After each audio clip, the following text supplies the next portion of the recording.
Very good evening to all of you. I'm not a sports person, but I'm an avid reader. I read quite a lot, all types of books. And in my dictionary, there are two types of books. Those which entertain, novels, adventure, thrill, romance, whatever it is. You start off and you find yourself reading page after page, and you finish off the whole novel. And at the end of it, you say, okay, time passed beautifully, it was very entertaining, but you've learned nothing. There are also books which teach, which tell you a lot, from which you learn a lot, but you have to struggle to read them.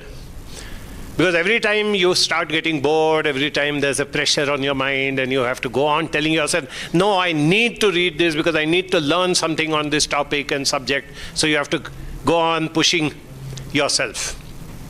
Very rarely I come across a book which serves both purposes.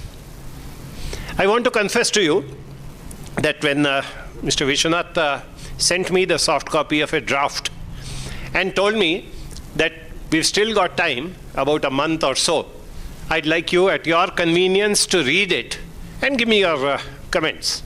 I thought I've got a month and it's a serious topic, sports psychology and that sort of thing. So as and when I'm in the mood, I'll read bits and pieces of it and I'll complete it. But believe me, ladies and gentlemen, when I started reading it, I couldn't stop. I just went on and on and on and on reading. On the one side, there was so much that I was learning. I've been a student of psychology for more than 40 years. But to learn a few additional things was a pleasure from this book. And the beauty of it was that every time that he came out, every second or third page, he would come out with such an apt and such a meaningful real life example that this is what happened to such and such person.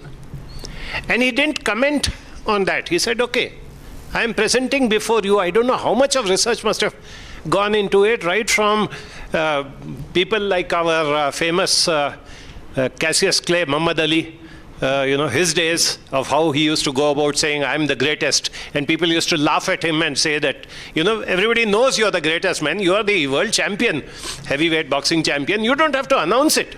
But probably he was the pioneer of sports psychology here. Without having a psychologist or a coach, he knew that he had to keep on reinforcing himself, saying, I'm great. So starting with examples like that, coming down to contemporary areas, covering all aspects of sports.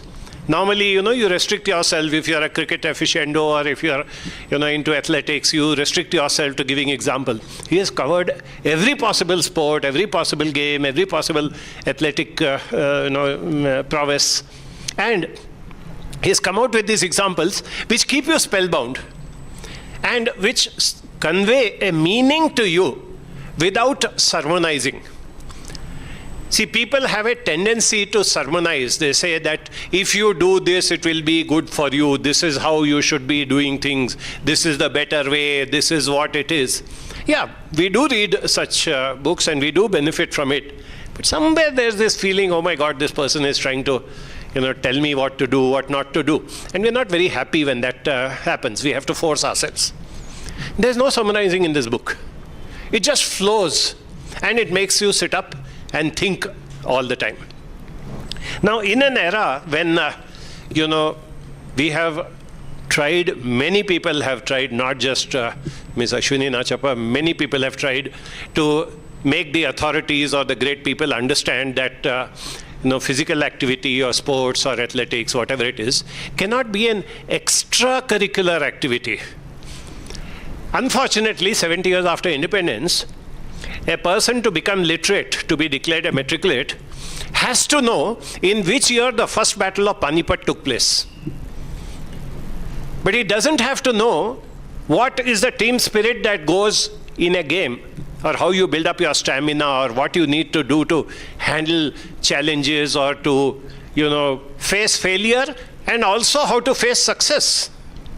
This is what sports teaches you. So, if we understand that there's this huge vacuum, that people still think that sports, athletics, physical activity, all this is extracurricular. I think the time has come when we need to change this whole mindset. There is no doubt the best of people in the whole world, best of behavioral scientists in the world have said that there is such a strong mind and body connection. They cannot exist independently. If your mind is not towards it, however physically fit you are, you cannot be a great sports person, and vice versa. So this is where books like this come into the picture. What I would be extremely happy is that this book will definitely be read by, students, budding sportsmen, and this and that. I don't think we'll need to publicize. I think once they pick it up, they will realize, and then by word of mouth, it will spread. I'm sure there'll be a lot of coaches and such people also who will read it. I would love it if somehow this book was forced down the throat of academic teachers who think that first battle of Panipat and the date when it took place is far more important than anything which is to do with physical thing. If we can reach out to that segment, to the people who take those type of decisions, who are deep into academics, into molding children's minds and into wanting children to grow up better and to perform better and things of that sort. But they are losing out on this one simple thing. Even to the extent, I would say, that if a person is taught the right aspects of physical activity, of sports, of athletics and all that, he will actually perform better in his exams. When we say the usual excuse that is given is, it's a competitive world. If I allow my child to, go into sports, what will happen to his marks? If he doesn't get such and such marks, he won't get admission. I assure you, as a person who's been working in the field of behavioral sciences for almost 40 years now, I assure you that this is what will help. If a child practices a little bit of physical activity just before the exams, his stress level will come down. His performance will go up. This is where the mind-body connection is, and this is where I am hoping that today is going to be a very, very big landmark day.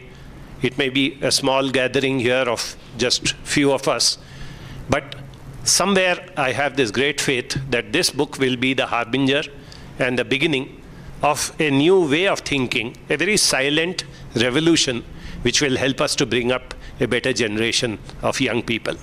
Thank you very much.